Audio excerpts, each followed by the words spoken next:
Rooftop 1, Rooftop speaking. Pressure coming here, pressure coming. 1.5 below. Stand by, 2 dives here, boys. We're looking at 10.5 to 42.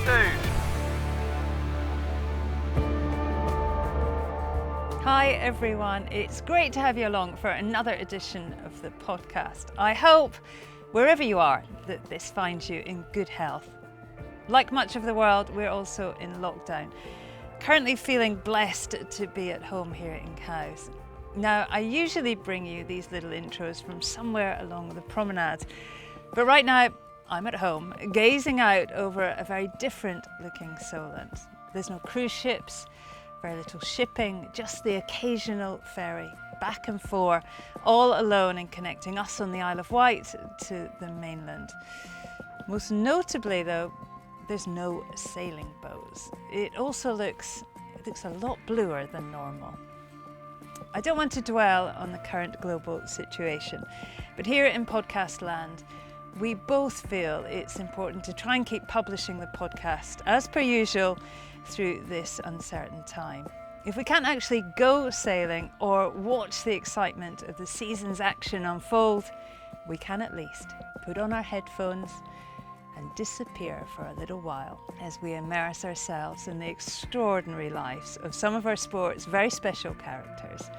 So for the time being at least, that's our goal. A massive thanks, as always, on the feedback from the last podcast, the epic America's Cup Design Special. It means a lot and really helps in the podcast world to have your interaction.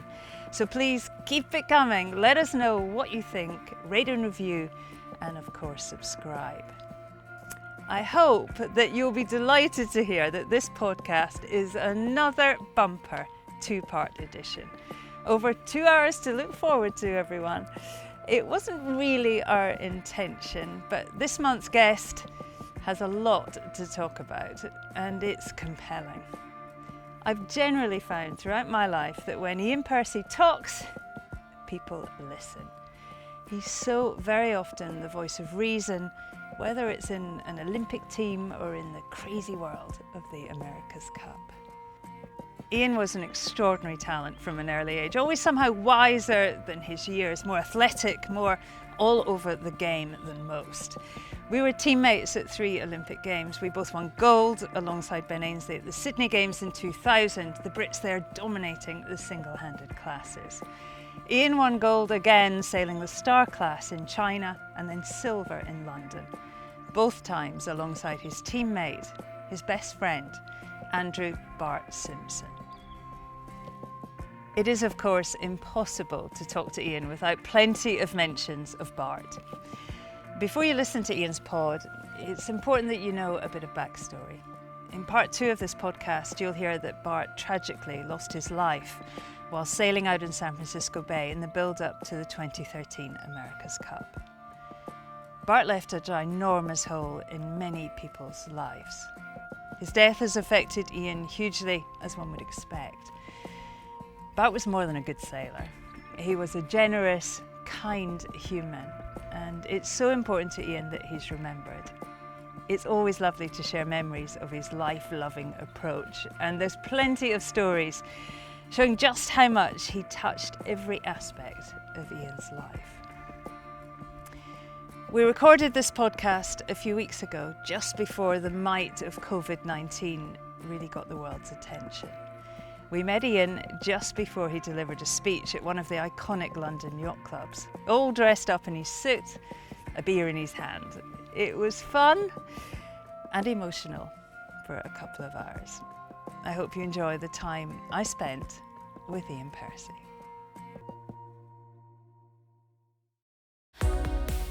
We didn't know before that we were any good, but we were just training there in Stokes Bay. But it turns out we were. For sure, that week in Sydney was life-changing for me. Train in the day, go to the gym in the evening, go to the pub after that, and repeat. Thanks for joining us on the podcast, Iain. It all feels a little bit growing up here. We're in the majestic model room at the Royal Thames Yacht Club, right in the heart of central London. And for someone I've known since he was a sort of annoying, scruffy teenager, it all feels a little bit formal.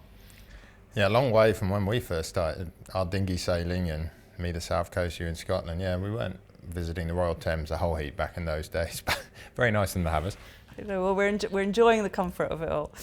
Iain, when I asked you to do this, you said, why me? No one wants to hear from me. I don't sail anymore. But it wasn't that long ago that you were winning the Star Sailors League in the Bahamas. That was, 3 months? So you're obviously, you've still got that magic touch. Well, I don't know. It's a good format for me, the SSL, because it all comes down to the last race. So I rolled the dice as well as the other 3 guys I was up against. But no, I mean, I don't not sail. I still sail the RC44, TP52s, and do still sail the Star for fun, which is a new thing for me in the last couple of years, but something I've found really life-changing. Actually, really enjoyed it. It's pretty special that you can still go sailing and it's fun. You still have that. Yes. Yeah, and I don't know if I would have for a few years, but it's a little bit of distance, and certainly distance from the Star meant that I come back with less, I guess, older memories, but fond ones of my time with Bart and the Star, and it makes it such a cool occasion. And I have such a good friend in Anders that I sail with as well. Well, you've a lot of history with the Star, obviously, Iain, and we'll touch on your Olympic success there in a little bit. But you grew up, like all of us, sailing dinghies. And I used to sail Europe's alongside your older sister, Katrina. You're one of 4 kids, and I have memories staying in your family house on the south coast, boats and trailers everywhere. All 4 of you sailing, racing, travelling around the UK to events. I mean, your poor parents. What are your memories of growing up in the Percy family? Drove our poor parents to bankruptcy, I think, in those early days. 4 kids trying to sail Optimists and lasers, you can imagine. I've really quite vivid memories of the first time I went sailing, which was on the Isle of Wight, and we had recently moved there, my mum and dad. My dad had a job at the local hospital, he's a doctor, and my mum too, as a physio. And living there in the south coast in the 80s, they were wanting to find something to do with their horde of children. There was only 3 at that point, but there became 4. And sailing was a bit of a natural choice living in Southampton. So we went on this sailing holiday on the Isle of Wight. And I do remember that feeling of being on my own, which was, right at the end of a week's holiday. And you kind of just got to the point where you're allowed to hold the tiller and fly around smashing things, and just really loved that. I think, like anything you learn new, but sailing's very immersive and quite, and I guess it is solitary at that point, that freedom it gives you. So I love sailing and really took to it. And we were lucky, the clubs around there, we could really, most of our sailing was, I remember Drew was driving over the Itchen Bridge, all the 4 kids in the back of the Peugeot 504, and turning up at the sailing club, rigging the Optimist or the Laser and going out sailing. And that was really my mates at the club, I had loads of amazing fun memories of that early days. I mean, we had a promenade at the sailing club down there on Southampton Water, and whenever it was windy and too windy to sail, we'd be doing the Lego boats and sailing flying the Lego boats along the shore. And later it was, having a beer and a smoke behind the club later as you get a bit older. But the early days were really, really fond memories, and it's as ever, it's the friendships as much as your time on the water that you remember. Special times. I remember the first time I met you, dinner at the Percy house, spaghetti bolognese. You were a confident child, I guess, in this giant body, and for some reason, I guess this is a boy thing, trying to hold your breath for as long as you could. I mean, competitive even back then. Oh dear. Oh yeah, that's not a particularly good sport to be running. I guess I was a competitive child, more so than I am now, for sure. When you were growing up and did a lot of sports at school, and one of 4. I mean, the real competition was getting the last of the food before it ran out at the dinner table. Spaghetti bolognese or anything, it was a charge. And 4 close kids. We had a great time. We would play and hang around, but I guess I was always a bit feisty, more so than my brother. I'm really close to my brother, but growing up he was always the chilled, sensible one who never needed to take it to the last fight, and probably why we ended up getting on. Looking back, Iain, at those formative years in the Oppie and then the Laser, It was a golden era in the UK for sailing talent. I mean, if you look at the sport now, massive names. Ben Ainsley, of course, Chris Draper, Andrew Simpson, all back then, young sailors that would end up going all the way. What was that like to be part of? And when did you start to feel, actually, quite good at this? Well, I guess you never know at the time that you're in a strong group. You just have, I mean, the names you mentioned, many others as well that were, I mean, Nick Rogers was sailing Optimist when I was David Lenz, who's now big. There was many talented people. And I think it started from a wider base.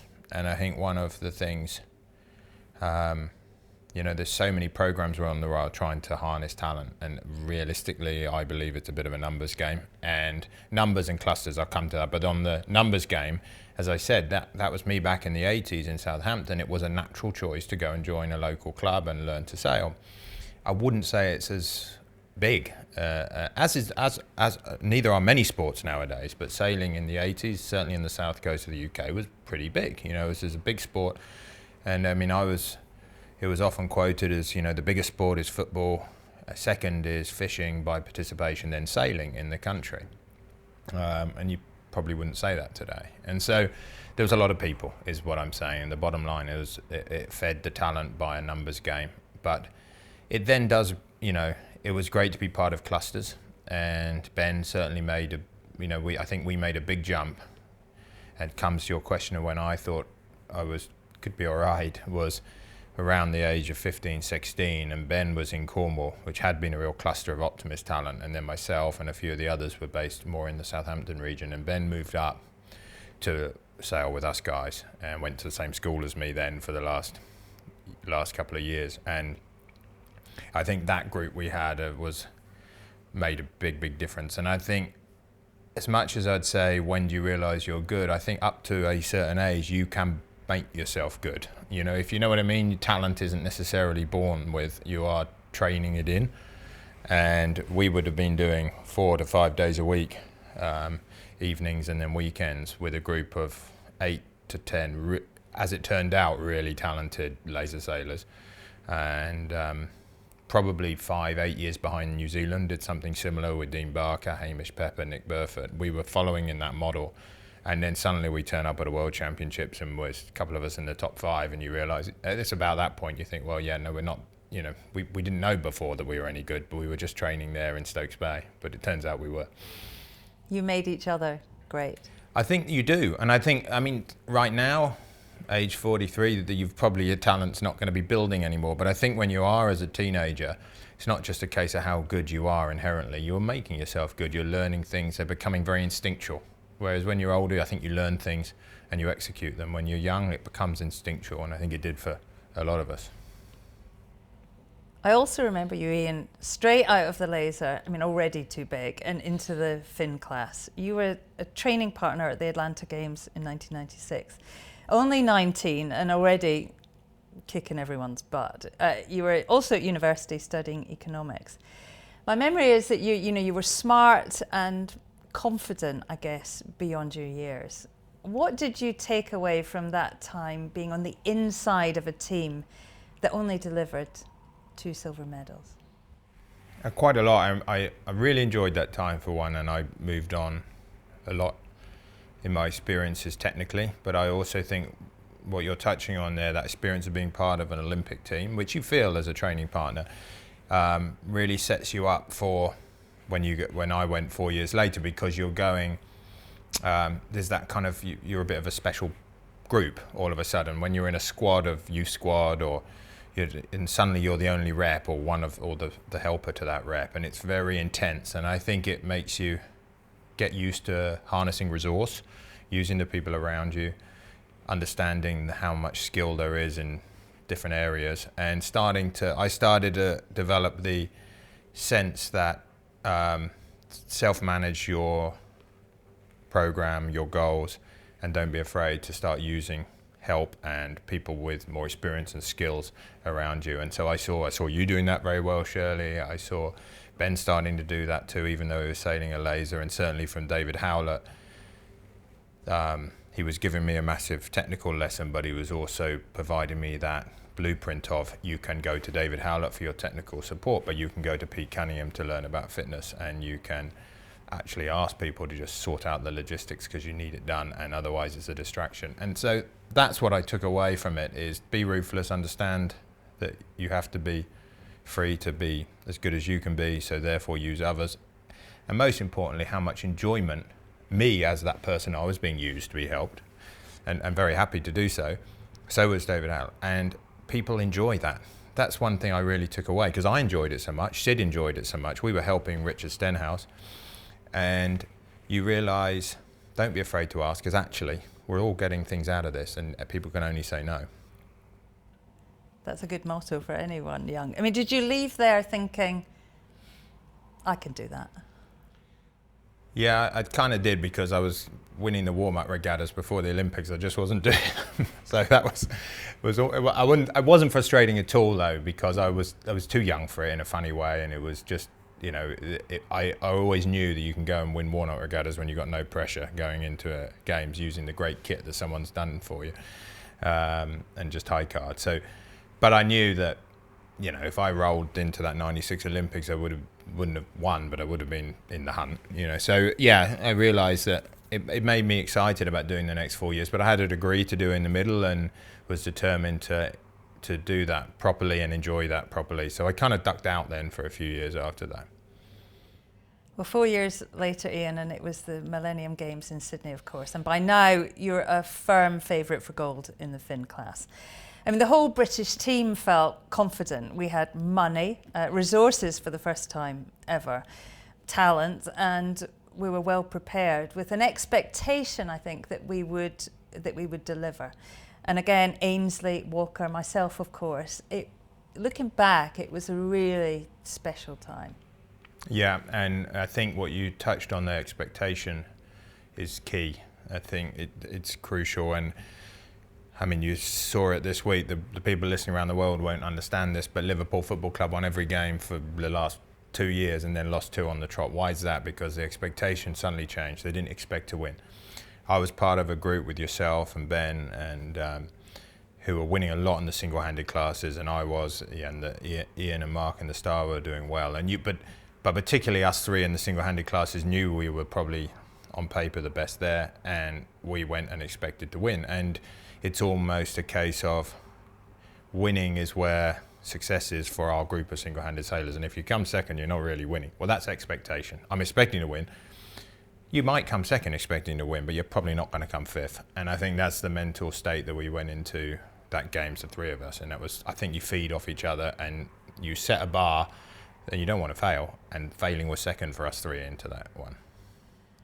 I have a real memory also, which is often quite rare in single-handed classes, of all working together, that we really shared knowledge of Sydney Harbour, and we shared technical knowledge as well. And it felt for the first time really that I wasn't just working on my own with my team, that we were actually a bigger unit. No, it was really important. And the simple things often, that it's communication, it's people, it's that desire to work together, is so much 90% of the challenge, because we weren't writing rocket ship CFD programs on Sydney Harbour, but we were making notes and respecting each other in the sense that we would go through the notes together and we would take that time, and it's mutual respect that the three of us had for each other, and similar enough boats for it to be relevant. So yeah, I really felt that too, and yeah, it was born from respect, I think, a mutual respect from the team, and technically too, you're right, a lot of us working together with the Finn and the Europe had a lot of similarities, so that was really great, because a lot of the lessons don't have to be learnt twice. You have a terrible memory, so you might not remember this, but you and I shared an apartment in Sydney, and I always remember that you were really amazed that I washed my sailing kit. Right? You couldn't believe that someone would do that. Well, I coach John and Anna now, and it's a full circle, because I get kind of so distraught that they don't wash their sailing kit. And yeah, you're right. When I was in Savannah, Sid was disgusted one day. He walked into the room, and it was Derek Clark and Sid. I was sharing a room with them. It was like a dormitory, and my clothes had started migrating away from my bed and had basically filled the whole room. And one day Derek and Sid took it upon themselves to wash and iron and fold up all my clothes for me. And the worst thing for them was they didn't even notice. They came back and for me, whether it was in a mess on the floor or in the cupboard, it was kind of, didn't seem to notice. So yes, I was a bit of a mess. I still probably am a bit of a mess, but it's funny how as you get older, you start to forget what you were like. Thinking about that medal ceremony, there was no tears from you, no outburst of emotion. You were just confident, cocky maybe. I mean, you winked at the broadcast camera. Was there just, no real emotion because you expected victory? I would say until I sailed with someone, winning for me never really caused a static kind of feelings. It was, yep, we got that right. Okay, interesting. That meant that ABC was correct and probably D was still wrong. So I never was someone to feel comfortable standing cheering on my own on the top of a podium, and I'm much more I got so much more pleasure out of the millions of talks I had with Sid or with you or Ben about the process and getting it there. I find that I could do that all day every day, still can to this day. I love it. But yeah, the final ceremony bit in those days wasn't a big deal. It does change when you're with someone because the pleasure of others, but for me there in Sydney, no, there was one moment that was really emotional, which was sailing back from Sydney, and I didn't have to do the last 2 races, I don't think, but I was sailing back in, and my mum and dad were watching, and Bart was in between them, and he had his arm around both of them, twice their size, and floods of tears down his eyes, and he was waiting on the dock. That was, he'd been with me for a year helping and training, and we'd lived that Olympics, the two of us, so that got me going at the time. I do remember that, but again, it was lovely to have been part of a team thing at that point. People often ask me this. I mean, back then, of course, British sport wasn't the medal factory that it is now. In Sydney, it was us and the rowers, wasn't it, and maybe the cyclists. Did winning gold in Sydney change your life?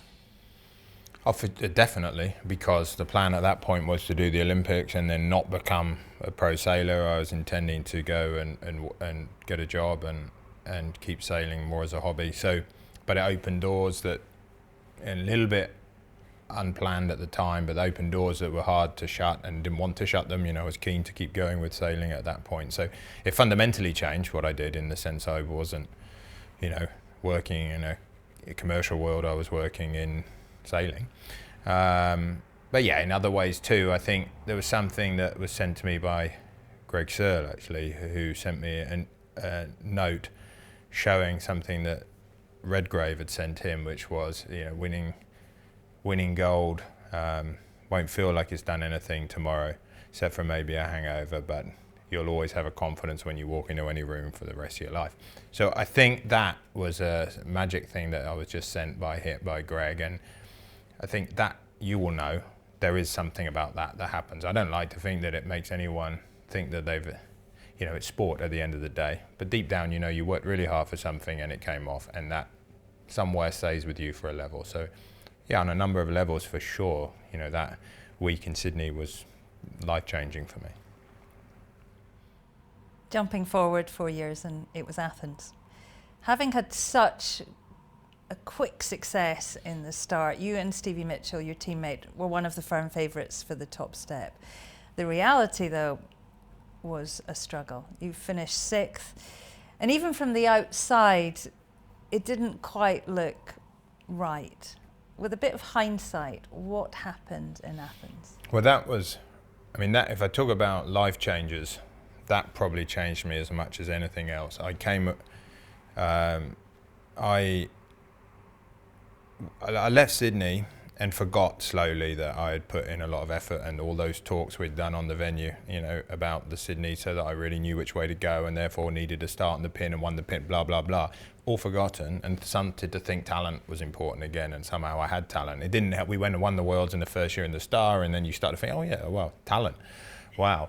But rubbish. It was never his talent, or there's an element, but it was certainly not enough, and got complacent. I was newly single, about 18 months before, a year before the games, so 20 whatever years old, and thought I was able to go out on the lash all the time, and talent was going to come through, and that, for whatever reason I did all that stuff, but the thing that changed me was knowing I did that stuff and the feeling of absolute shame and regret to myself and everyone around me that I had not put in 100%. And don't get me wrong, I don't think anyone would have thought I hadn't tried, but I knew I hadn't tried. Not like I did every Olympics since and the Olympics probably before. I mean, it's hard for me to know in Sydney because probably I was able to go on the lash and get away with it a bit more. In the everything time since then, the one thing I've promised myself is I'd never feel guilty. I'd never be able to, I never wanted to feel like I'd not put in 100%. And that has changed me more than anything, I think. It's stuck with me for everything I've done since. And certainly for the next 2 campaigns and the America's Cups, but it was a horrible, horrible feeling of letting yourself and others down. Whether we'd have won or not with 100% effort, that's not what I mean.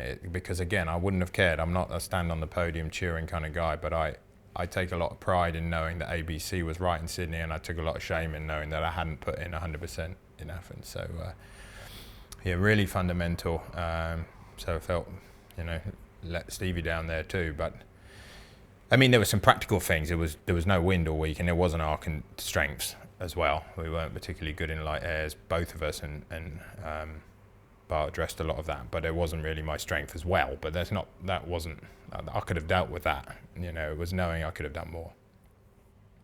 Yeah, it must have been hard. I mean, the sailing team was still successful, the most successful team at the Games, but you'd missed out on a medal. I mean, it was compounded, I guess.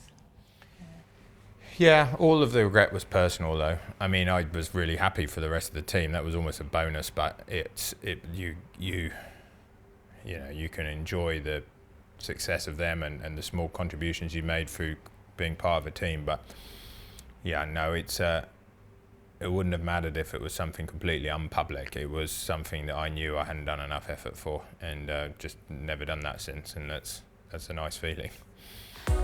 Being able to say you've just become a gold medalist was a pretty nice feeling.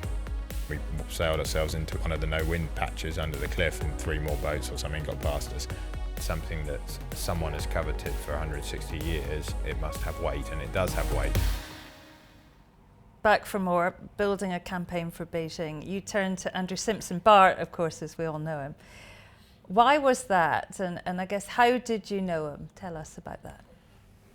Well, I knew Bart from back in the 80s, from mid-80s. Optimist sailing, we were the same age group. He was actually, he was just my year in Optimist, but he was basically end of the year, same age as Ben. Ben was January, he was December. So we all grew up together, and we were always good friends. But got really close during the laser years, like the later laser years. In fact, we'd even clashed. I mean, the trials for the youth trials, the final year, we were equal points in the count back, and I'd gone to that youth worlds, which was hard for Bart because especially when you're friends, so we had a lot of history. I mean, many nights out, but I guess it really got confounded in the days running up into Sydney. I talked about that moment where he was with my parents. Well, that was the end of 2 years. It was a couple of years living together in Hayling Bay. His mum and dad have a small flat down there, and we used to live there year round. That was a den of iniquity, but we would live there in Hayling Island, train in the day, go to the gym in the evening, go to the pub after that, and repeat, basically talking rubbish to each other every night, and just having a great time growing up in your 20s doing something you enjoyed. And so it got really, really close and during that era. And then we did the Cup together in 07, and that was great because there was a coming together of a lot of our mates from that era, because it was a real Olympic team that was in plus 39. But we were match racing together, myself and Bart. So that was the first time we had sailed together in kind of a similar environment, and that really clicked. So I was steering. Andrew was doing main sheet tactics role for me match racing. Gabriella Bruni, who's Keko Bruni's brother, was trimming, and we had various bowmans on the front. But the three of us did a lot of match racing together, and it really worked, and we got on well, the three of us. But I started to see how my skills were really complementary with Bart's and vice versa, in that he had such an eye in light winds, was so good at reading the side, such feel for a boat in light winds, where I had weaknesses there. And then in a kind of stronger air where it was more systematic on an offshore day, and it was play by numbers, and it wasn't picking sides so much, I was strong. So I started to realise from our match racing together that our skills were complementary, and he did, and and really it was born. The decision to sail with him was a really tough thing, because Stevie was a great friend, and when you stop sailing with someone, you take away their ambition and their job, but you also, or in that particular boat, not their job in life, but in that boat, but you also stop a friendship and a challenge together, and I was very close with Stevie, so it was one of the hardest things I've ever had to do, certainly, I'd say, but it did work, and it was part of this never wanting to regret doing things again. It almost released me to make tough decisions, and something that you actually can forget, probably forgotten about it too much, but you need to sometimes you let yourself and others down if you don't do the tough things. And so sailing with Bart was part of that tough call with Stevie, but again, immediately clicked. I mean, I kind of knew it would, because it had worked with him in the match racing, but I went from being, it was our Bacardi Cup, which is a big star regatta, or World Championships, would read something with Stevie, would read kind of 1-1-2-1, 64th, 13th, and we'd lose on the 13th. And that was basically how our regattas were going. If there wasn't a light wind regatta, we'd win, and otherwise we were in trouble. Suddenly with Bart, we would win the light ones too. In fact, we were better in the light than we were in the strong winds, and he was able to give me real freedom in the boat. I mean, I could just pretty much point and shoot in light airs and just trim a tiny bit the speed, and he was completely controlling the boat in and out, calling the side. It was like I wasn't really having to do a whole heap all of a sudden. So yeah, brilliant, and a click, and brilliant time sailing with him, but challenging too. When you sail with your best friend, that's got some challenges, like sailing with a brother. You have some fights as well. How was that campaign different? I mean, I guess your approach to it all, you and Bart. Yeah, I mean, there was two things that happened. There was one, the fact that I had learned from my experiences in Athens in terms of the things I've touched upon. That was one. But the second one was the experiences from the America's Cup opened us up to more resources in terms of design skill, expertise, and also opened us up to longer hours. One of the things about the Cup, which goes with our desire to do whatever it took, because in the Cup, sometimes inefficiently, but by the nature of being a large number of people organisation, the hours become long, because meetings have to get locked in, they have to coordinate with more people, there's a lot of jobs to do, and suddenly an Olympic day can be very, very efficient and short. And I think that can be sometimes a little bit of an excuse for complacency in the athletes, because get in, I'll do my 2.5 hour training, I'll do the gym, and then that's me, that's how I've got to be efficient. Well, in the Cup, you were getting in at 7 and you were leaving at 9 earliest in an evening, 7 days a week. So it opens you up to, there's a few more hours in the day if you have to. And so certainly for us, we took that same attitude into our star sailing. It was very much 7 till 9. It was, the debrief ended as we left dinner in the restaurant 9-10 o'clock, and we're straight to sleep, and we're in the gym at 7 again. That was absolute. Back to Sydney again, it was train hard, repeat. And but yeah, then much more technical, I would say, than we were previously in the Star, because we had access to people, but kept it kind of real, always managed from myself and Bart. It was a well-run campaign, is the bottom line. We were pleased with that, and but we were lucky to get support of a lot of people. It was a team by then. We had 8 people with us for 8 people helping a star campaign. I mean, it was costing over 300,000 a year, to put it in perspective. I mean, this is much more than, that's getting up there in campaigns. I mean, my competitors at the time probably feel better now I've told them that, but it was properly professional. I was commentating in Beijing for the BBC, and the sailing all looked challenging, I think is probably the word. I mean, pretty hard to stack the odds. What do you remember from the racing that week? We didn't start super well for us. We'd had challenges, as you always do in the campaign, technical challenges, and you just have to keep fighting back, trusting yourselves and the system. So that was us through the week too, and we were 13th, 14th after day one.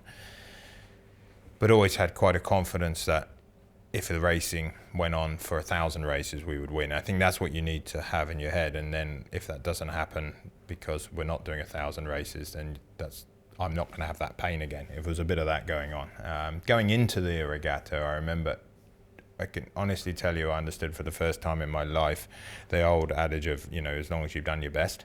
Because I went in about a week before China, we'd had a training day, we'd won the training day quite well.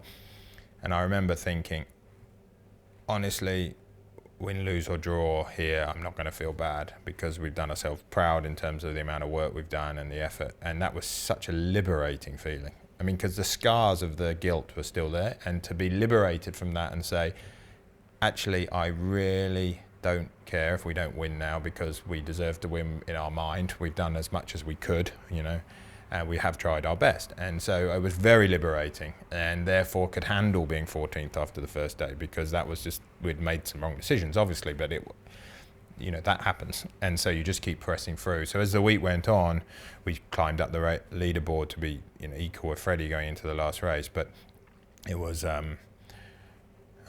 it was just about race by race and just trusting your skills, executing. I mean, the work myself and Andrew had gone into in terms of processing our communication. I mean, the detail level was huge on those kind of things. I mean, the cup you do a lot more and there's a lot more people, but you don't necessarily have the weighting of the one-on-one communication is slightly less because there's more there.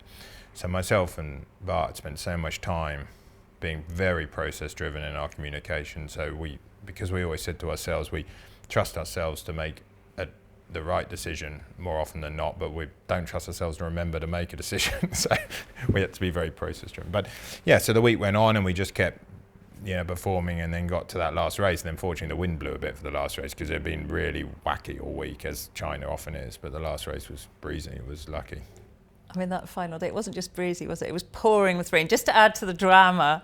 Yeah. Really torrential rain. Well, Bart's convinced that was cloud seeding. I mean, at the time and before, he had it in his head that they were going to cloud seed for the event. And of course, what was it, 12 years ago, or 10 years ago, you wouldn't have thought that was true. But now, I'm sure he was right, that they were cloud seeding up the coast. I mean, he was convinced they were going to fly planes and cloud seed, and we were going to have a windy last day. And to be fair to him, he wasn't saying it after. He was saying it all the way up, we're going to have a windy medal race because they're going to cloud seed for the last day. And it did happen.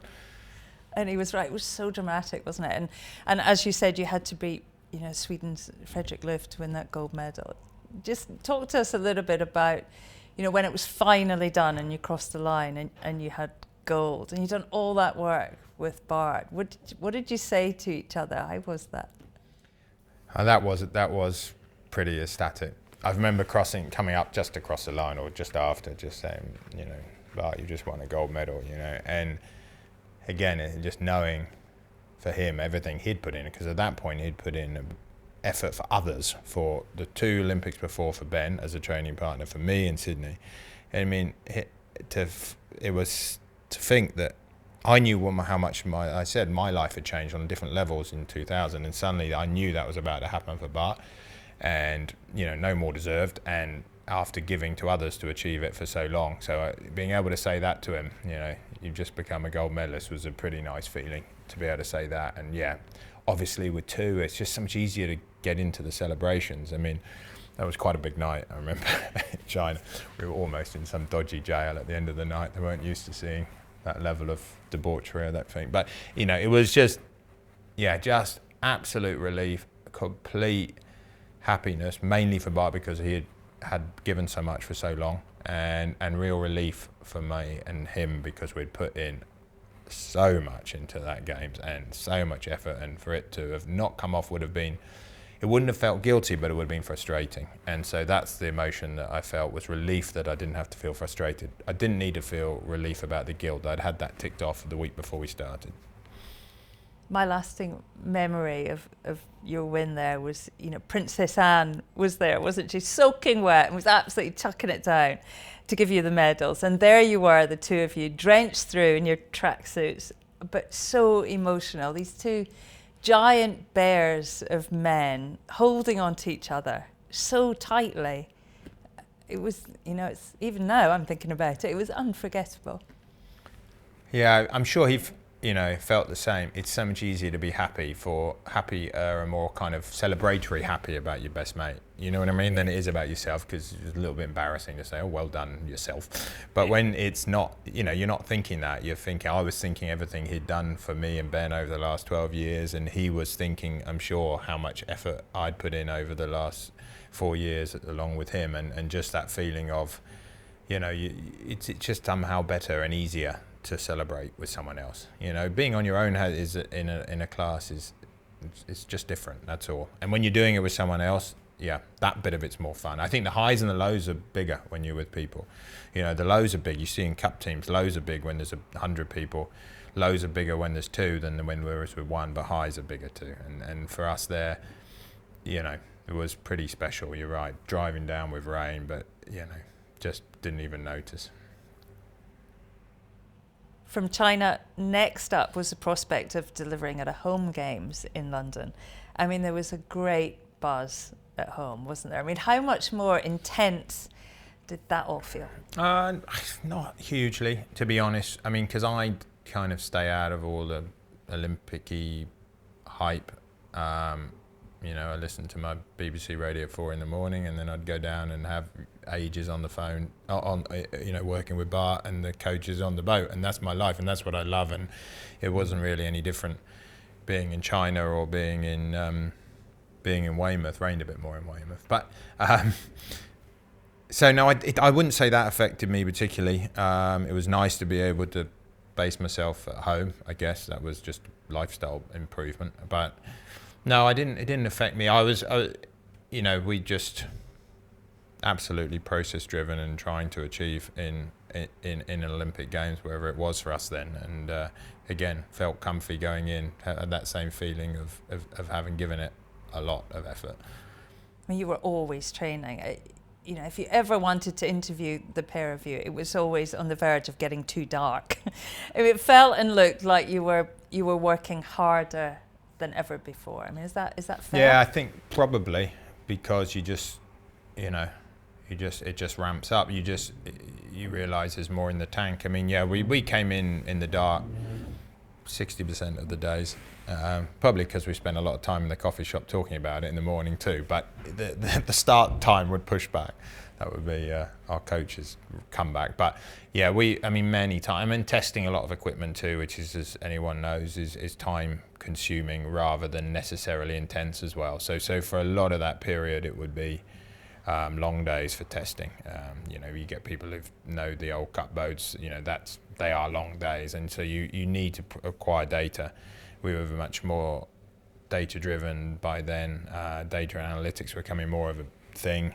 We were kind of on the head of the curve on that in Olympic sailing terms, and fully instrumented boats. So along with data comes need for time to do something with that data. So the days get longer and longer. I think it's the same in any sport. As we have more information, we need more time to process it. But the result is higher level at the end. Well, it all started off as scripted, and you were really strong in those opening races, big physical days out in the bay in Weymouth. Talk us through what you remember, though, of the medal race. I remember the last bit, destroying my tiller extension. I remember the venue was on somewhere called the Nove Tavern. For those who don't know it, it's down just off a nice castle there in Weymouth. If it's from the traditional westerly direction, if it's slightly right of that, it can be quite shifty because it's not a huge cliff, but it's a cliff, and you're so close, you're effectively sailing in a cliff. So difficult venue there. The left-hand side, it comes over more over the harbour wall rather than the cliff. So generally you'd stretch out left, and so we'd done quite a lot of time on that venue. It was never something you could bank 80-20, but this on our statistics for that course was a 70-30 left. And so I think we had a 17-point lead on the next person, or 16 or something, and then 1 or 2 more to Freddie. So Robert and Bruno were a bit behind. So we came off the line, good start, tight, and actually Freddie was the windward boat, and we spat them out, so forced them to the right. So we thought, fine, we'll keep covering the left where Robert was, which we thought. And then, but our mistake was that we weren't super high off the line. So it's just, I was aware of that, but it's a big call to go away from what you think is the favoured side if you're just because you're slightly below mean. But anyway, probably getting too much to the pain and the details here. But Freddie and Max went right, came in, had a good race, first or second, and we still kind of in our head thought we just needed to make sure that Robert wasn't going to get anywhere near the front and we'll be all right. And then on the last run, we sailed ourselves into one of the no wind patches under the cliff, and 3 more boats or something got past us. And it was a bit of a shock moment. It was a bit of a kind of, as it was happening, you're suddenly realising, but you kind of can't quite accept that is the case in your head, and you're like, yeah. Oh, and then it all starts to slowly sink in that you have just thrown it away. But, yeah. What was that feeling like? Yeah, it was a little bit of kind of, impotence. You can't do anything about it because you just, oh my God, what have we just done? Because you realise you could have done different decisions at different moments, and but a real impotency, because at that point you can't do anything. You're just waiting to dribble through the line, having just thrown away seemingly from nowhere. So, yeah, that was. It quickly turned to my anger, and I smashed the tiller tension up a bit. Probably cameras turned away at that moment. I mean, bloody tough. One thing was that Freddie was someone I always liked and respected, which made quite a big difference.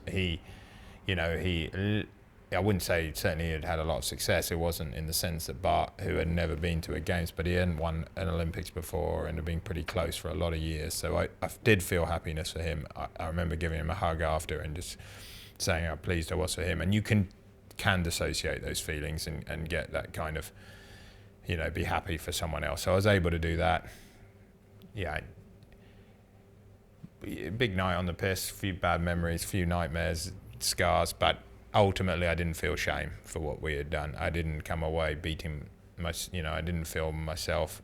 I hadn't let myself or Bart or anyone down. We just got that race wrong, and we made sensible decisions at each stage of the game. They turned out to be wrong. That's our sport, and it can happen, right? So I didn't have personal regret, just frustration, really. I mean, my memory is, you held your head up high and did what was right, but the photos and the footage of the medal ceremony show a devastated Bart. How did you deal with that together? You'd won a silver medal. To anyone else, bar maybe Ben Ainsley, a home games medal would have been amazing, but to the two of you, it must have been tough. Yeah, well, it was. Yeah. Well, he was like me. What can you do? It is our sport, especially the medal race setup. When you go to random venues, double the points. It's a funny. There wasn't a whole heap of logic in the start, because we didn't really have any more boats when we did all the other races, and then suddenly you just double the points and put it in a rubbish place. But it's easy to be churlish. We didn't make the right decision. We had a header off the line and weighted it wrong. It's wrong. There's always luck in these decisions, so we can't really blame anyone for it. It's just the chips didn't fall our way. They fell our way by the cloud seeding and having a good breezy race in China, maybe. And a nice pair won, and it's those things that you tell yourself and tell Bart, and Bart tells me, and that's how you get over it. If you ever get over it, I don't know, but you kind of get over the initial irritation and frustration and anger, I guess. But But yeah, it was a less celebratory night out in Weymouth than China, shall we say. But the family were there, so it was probably in both cases it needed to be slightly different than the China night out anyway. We've talked a lot about the Olympics, Iain, but you've also spent a lot of time as well involved in the America's Cup. Can you remember that first time you got the call to join a cup team? Yeah, but it was from Luca Devotti, so there's always an experience when you get a call from Luca anyway. But no, it was a fantastic opportunity because growing up, the Olympics and the America's Cup and the Volvo were the things that I saw and as the pinnacle of our sport, and there was less other stuff then. It was pretty clear that they were. My skills were more suited to America's Cup, so it was just great to be thinking about getting involved with that. So I knew a lot of people there already because there were Olympic guys that were involved in the Star and stuff. So no, it's brilliant. I mean, and had some of the best times of my life with the Cup as well. As I said, the highs are bigger with bigger teams and the lows are lower, so the highs have been good. I mean, it was an exciting time, wasn't it? I mean, the Cup in Valencia, that was what I'd call the last of the more traditional Cups, wasn't it? You know, monohulls, quite a few teams. Did you ever think that your Italian team would actually win it? No, probably not. I mean, that's not true. Because at first you don't know what you don't know, so you kind of can dream. As you learn more, you realise no. But not necessarily. I mean, for lack of money for us, a bit for sure. I mean, but it's plus one. 39, we should Yeah, say. plus 39, which was a band of Finn and Star sailors, basically. But the design side of it is just basically what the America's Cup's about, and the design side is the synergy between the whole team. So I'm not saying it's the designers, but the design side is a big thing. But it takes experience, and it takes the accumulation of knowledge, be that in computational tools or just experience, maybe more in those days. You need to have that, and a new team don't have that, is the bottom line, unless they buy it in. And so that's where money can shortcut it, as it did in that Cup, because Alinghi were a new team, no, they weren't, but they had been when they won it. So, yeah, it was an honour to be part of it. You know, it wasn't one of those phone calls where you know you're making it rich. That wasn't plus 39's days. We were very much doing it for the experience and for wanting to do the America's Cup, and that's gone a bit now because the teams that are left are fully professional teams. I mean, I like to remind people of that when I was trying to hire them as a boss of a Cup team, how much the skipper of plus 39 was paid to do it, or when he was paid, it was certainly less than anyone in the Artemis team in 2017. You were the helmsman, weren't you? Yeah. Plus 39. That's quite something, I think, to line up, to go from your fin and your Star to that. Yeah, for sure. I mean, technically the boats are quite aligned. It's not necessarily big jumps there, but my experience of match racing was lacking, and the team globally's technical knowledge was and kind of ability to evaluate results was lacking. But it was brilliant experience, and the match race stuff I touched on, I did earlier with Bart and Gabriella Bruni was a real stepping stone for me in a match racing that I then did later with Ben and Bart, but also felt that at least I could hold my own in the starts. I mean, the funny thing is that in those days, until you do a lot of this fighting in the match race at the start, but it's all a bit irrelevant because the quick boat goes straight round you, and to have a passive start is relatively easy. So if you're in the faster boat, you saw in that final between Alinghi and Team New Zealand, they didn't need to beat them in the start, they just needed to start roughly even, and they won. What is it about the Cup, do you think, that's so compelling? I'm trying to think now. Well, growing up, because that was when I was compelled by it as an outsider, it was the secrecy, the design, the glamour, and the fact it was professional. I remember watching the TV program on the wing keel and everything. It was all that intrigue, stuff that excites people, and that's continued with spying and everything to the date. And intrigue comes when a lot of money's being spent, when there's a lot of design. I think it's those aspects of it, the personalities, as ever in sport, that really fires it up. It's the history, for sure, too. I mean, you have to covet something to for it to be important, and something that someone has coveted for 160 years. You realise it. You know, even if you didn't know before, you realise a lot of people have in the past, and therefore it must have weight, and it does have weight. The trophy itself, pretty cool, adds to that weight of history. So you put it all together, and it has a cocktail that makes it more special than anything else in sailing. But ultimately, when you're in a team, you have to forget all that, because it's all completely irrelevant. It's just about doing a better job of all the details of design and sailing and the amalgamation of that. There we have it, podcast listeners. We're leaving it there for this episode, but you don't have to wait long, I promise. We'll be publishing part 2 in a couple of days, kicking off with Iain's move to Swedish America's Cup team Artemis Racing. Please, as ever, let me know what you think about the podcast at Shirley Sail on Instagram and Twitter, just me on Facebook. And please do remember to like, review and subscribe on whatever platform you're joining us on. It'd be great to know what you thought of Iain's pod. As ever, the podcast is expertly produced by Tim at Vertigo Films. Thank you, Tim. It's really important to us that we bring you a high quality listen. Until next time, thank you so much for listening, and stay safe, everyone.